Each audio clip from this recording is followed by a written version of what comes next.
Hello and welcome to another mini edition of the Full Force News Burst, brought to you by GeneralsJoes Reborn.com, with me as your host, Chris Gangsta Wrapper McLeod, aka Diagnostic 80.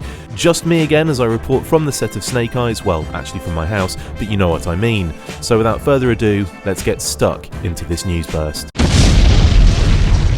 Yesterday evening, Henry Golding posted an image of the signed novelty clapperboard on his Instagram page with an accompanying blurb saying, "And that is a principal wrap on Snake Eyes, ladies and gents. What a crew we had, Vancouver and Japan, you were unstoppable.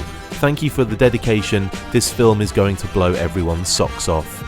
For those of you who won't be wearing socks, be careful as you might have your feet blown off instead.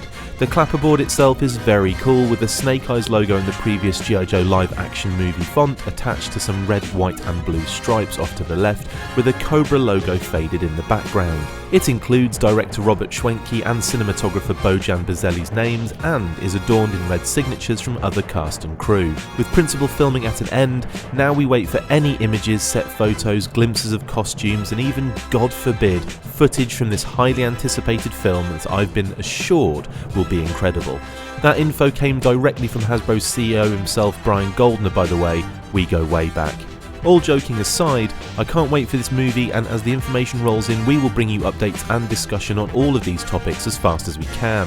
In addition to this news, we also caught a glimpse of Samara Weaving rocking the redhead look on Ursula Cabero's Instagram story a few days ago, and she was probably wearing her Scarlet costume under that massive puffer jacket. This suggests that Scarlet might make an appearance later on in the film based on the fact that she joined filming a little further along compared to the other cast members. It also means that we are getting a more classic look for Scarlet, at least as far as the hair colour goes.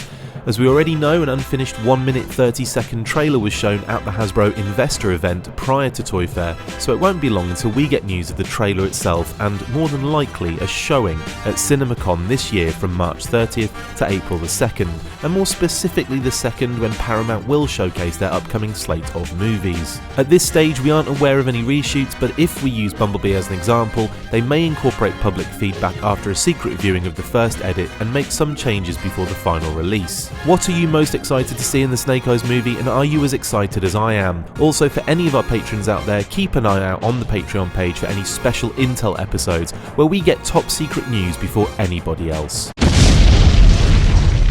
That's it for this instalment of the Full Force News Burst. Thank you to my awesome co-host, me. See you next time, and as always, Full Force. Make sure you get involved with the discussion by liking, sharing and commenting on these videos, and as always you can keep up with the show after listening by following on Twitter @The Full Force, liking the Facebook page facebook.com/The Full Force, and if you would like to contact the show you can message us on either of those platforms with feedback or questions. We have also started a Patreon page, so if you want to see your name up in lights on these videos or enjoy exclusive bonus content, then check out patreon.com/The Full Force Podcast, or click the link on any of the posts this podcast appears in. Full Force.